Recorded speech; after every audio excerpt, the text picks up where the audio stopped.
इस वीडियो के अंत तक आप जानेंगे इस पाठ से संबंधित संपूर्ण जानकारी। नमस्कार सभी को, हिंदी कला केंद्र में आपका स्वागत है। अगर आप इस चैनल पर नए हैं तो पहले इसको सब्सक्राइब करें व बेल आइकन को दबाना ना भूलें ताकि नए वीडियो का नोटिफिकेशन सबसे पहले आपको मिले। बच्चों, आज हम पढ़ने जा रहे हैं हमारी हिंदी की पुस्तक दुर्वा का पाठ 10, जिसका शीर्षक है हम धरती के लाल। लाल यानी पुत्र, तो हम धरती के पुत्र। ये एक कविता है। बच्चों, आपने सुना ही होगा कि ये संपूर्ण पृथ्वी हमारी है, जो हमारी माता समान है। जैसे हमारी माँ हमारा लालन पालन करती है, वैसे ही ये पृथ्वी भी हमारा भरण पोषण करती है। तो हमारा भी कर्तव्य बनता है ना कि हम इस पृथ्वी को अपना मानकर इसमें बदलाव लाएं। तो कुछ ऐसी ही बातों को लिए हमारी आज की कविता है, जिसका सबसे पहले सस्वर पठन कर लेते हैं। हम धरती के लाल। देश हमारा, धरती अपनी, हम धरती के लाल।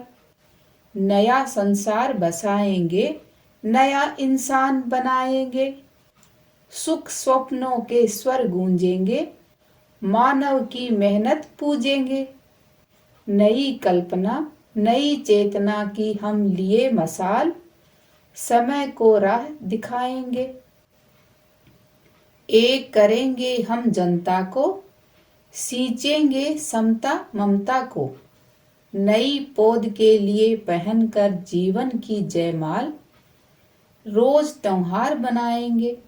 सौ सौ स्वर्ग उतर आएंगे, सूरज सोना बरसाएंगे।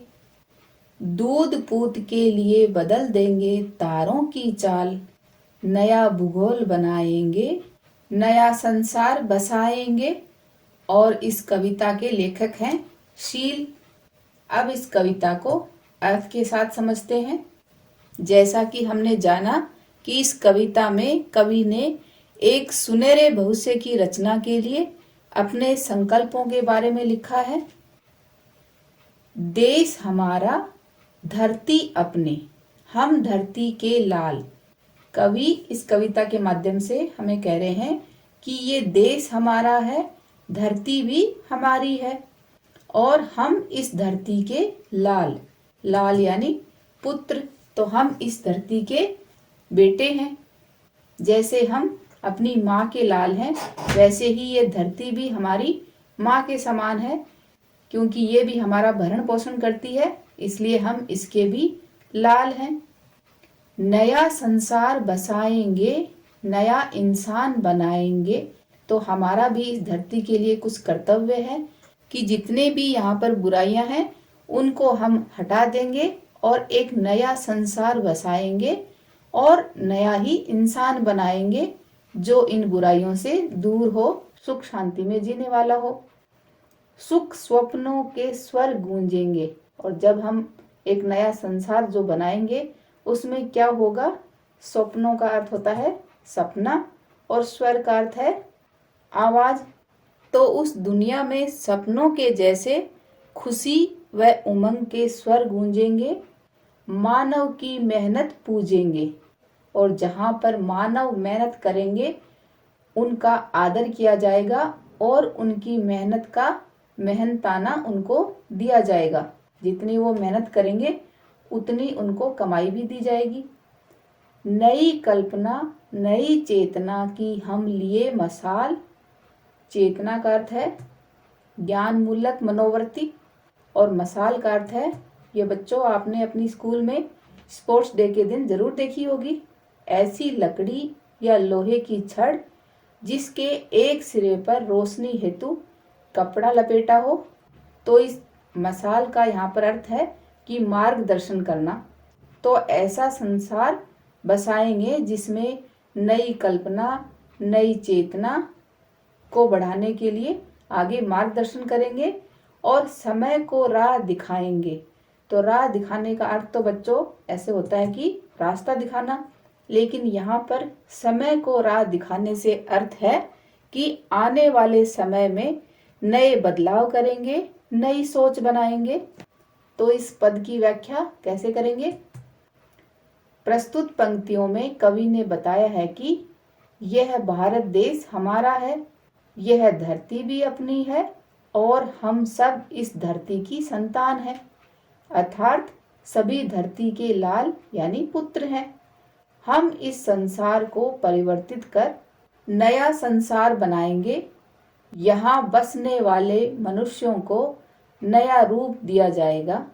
नई धरती पर हर तरफ सुख ही सुख होगा। हर मनुष्य को उसके श्रम के अनुसार पारिश्रमिक प्राप्त होगा। इस प्रकार हर तरफ नई कल्पनाएं पल्लवित होंगी। मनुष्य को नई चेतना देते हुए हम आने वाले समय में लोगों का मार्गदर्शन करेंगे, अर्थात हम आगे आने वाले समय में नए बदलाव करेंगे, नई सोच बनाएंगे।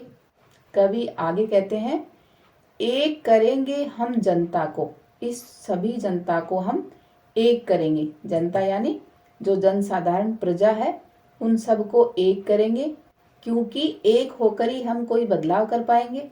सींचेंगे समता ममता को। सींचना का अर्थ होता है बच्चों सिंचाई करना या पानी देना, लेकिन यहाँ अर्थ है परवरिश करना। समता यानी बराबरी का भाव सभी में लाएंगे, उनके अंदर सींचेंगे और उस बराबरी के भाव को ममता के साथ लाएंगे, बिना किसी गुस्सा या लड़ाई के। नई पौध के लिए पहनकर जीवन की जयमाल। नई पौध, यहाँ पर नई पौध से अर्थ है हमारी आगे आने वाली पीढ़ियों से है। तो हमारी आगे आने वाली पीढ़ियों का जीवन इतना अच्छा कर देंगे कि उनके जीवन में जयमाल यानी विजेता को पहनाई जाने वाली माला या हार, तो जो खुशी के वक्त, जीतने के वक्त पहनाई जाती है, तो वैसा ही उनका जीवन हो। और रोज त्योहार मनाएंगे। त्योहार वह दिन तिथि जिसमें धार्मिक उत्सव मनाया जाता है। तो जैसे त्योहार के दिन हमारे मन में एक अलग ही उत्साह या उमंग होता है, वैसे ही इस तरह का माहौल कर जाएंगे कि सब लोगों के बीच समानता का भाव इस तरह से सींचेंगे कि सारी जनता के बीच भेदभाव को मिटाकर एक कर देंगे, जिससे आगे आने वाली पीढ़ियों के जीवन में इतनी खुशियां होंगी कि वो ऐसा उनको महसूस होगा जैसे वो हर रोज ही त्योहार मनाएंगे। त्योहारों वाली खुशियां ही उनके जीवन में हरदम रहेंगी। तो इस पद की व्याख्या कुछ इस तरह से करेंगे। प्रस्तुत पंक्तियों में कवि का कहना है कि हम सारी जनता के बीच जो भेदभाव है, उन मतभेदों को भुलाकर उन्हें एक करना है। समस्त मतभेदों को समानता के आधार पर ममत्व से बराबर करना है। आने वाली पीढ़ियों के जीवन को खुशहाल करने के लिए हम जीवन को आदर्श बनाकर चलेंगे, जिससे हमारा जीवन खुशियों से भर जाए और हम आनंद मनाते हुए रोज त्योहार मनाएं। और ये कविता का अंतिम पद, सौ सौ स्वर्ग उतर आएंगे। सौ सौ स्वर्ग से यहाँ पर अर्थ है बहुत अधिक बार, और स्वर्ग का अर्थ है देवलोक। तो इस संसार को इतना सुंदर बना देंगे, ऐसा महसूस होगा कि हम देवलोक में ही आ गए हैं। और वहां पर क्या होगा, सूरज सोना बरसाएंगे। सूरज से निकलने वाली जो किरणें होंगी वो क्या करेंगी, सोना बरसाएंगी। दूध पूत के लिए बदल देंगे तारों की चाल। पूत का अर्थ होता है पुत्र या बेटा। तो यहाँ पर दूध पूत से अर्थ है कि हमारी आगे आने वाली पीढ़ियों के जो बच्चे हैं, जो पुत्र हैं, उनकी सुख सुविधाओं के लिए इतना बदलाव कर देंगे, कितना कि हम तारों की चाल भी बदल देंगे। जो हमारे आकाश में ग्रह नक्षत्र हैं, उनकी चाल भी हम बदल देंगे। नया भूगोल बनाएंगे। भूगोल यानी पृथ्वी, तो इस पृथ्वी को नया बनाएंगे, नया संसार बसाएंगे। ऐसा संसार होगा जहाँ पर ऐसा महसूस होगा कि हम स्वर्ण लोक में ही आ गए, जहाँ पर सूर्य की किरणें सोना बरसा रही हैं और बच्चों के लिए इतनी सुख सुविधाएं हैं। ऐसा नया संसार हम बनाएंगे। तो इस पद की व्याख्या इस तरह से लिखेंगे। प्रस्तुत पंक्तियों में कवि कह रहे हैं कि वे अपने परिश्रम से धरती पर स्वर्ग जैसा वातावरण पैदा कर देंगे। धरती इस प्रकार परिवर्तित हो जाएगी जैसे धरती पर उगने वाले सूरज की किरणें सोना बरसाएंगी। आने वाली पीढ़ियों की सुविधाओं के लिए हम ग्रह नक्षत्रों की चाल को बदल देंगे। इस प्रकार हम संसार का भूगोल ही परिवर्तित कर देंगे और वह संसार नया होगा। अब इस कविता के सारांश को देखते हैं। इस कविता में कवि ने एक सुनहरे भविष्य की रचना के लिए नए संकल्पों के बारे में लिखा है। वो एक नई दुनिया बसाना चाहते हैं जिसमें चारों तरफ हर्षोल्लास का माहौल रहे। नई सोच और नई उम्मीदों की रोशनी लेकर समय को एक नया रास्ता दिखाना चाहते हैं जिससे आने वाली पीढ़ियों का जीवन खुशियों से भर जाए। कवि संसार का भूगोल ही बदलकर नए संसार को बनाना चाहते हैं जिसमें सूर्य की किरणें सोना बरसाएंगी तथा खाने पीने की सुविधाओं व बच्चों के लिए सभी ग्रह नक्षत्रों की चाल ही बदल देंगे। अर्थात उनके कहने का अर्थ क्या है कि एक खुशहाल व समृद्ध से भरपूर संसार की रचना करना चाहते हैं। तो बच्चों, उम्मीद करती हूँ कि आपको ये कविता बहुत अच्छी तरह से समझ में आ गई होगी। तो आपके लिए एक छोटा सा सवाल है।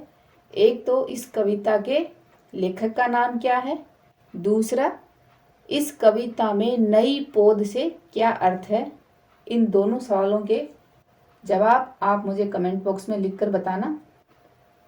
और अब इस कविता के अभ्यास प्रश्नों को इसके भाग 2 में करेंगे। अगर हमारे वीडियो बन ही रहे हैं आपके फेवरेट, तो फिर क्यों ना करें इनको लाइक, सब्सक्राइब और रिकमेंड। हमें और बेहतर बनाने के लिए आप कर सकते हैं कमेंट। धन्यवाद।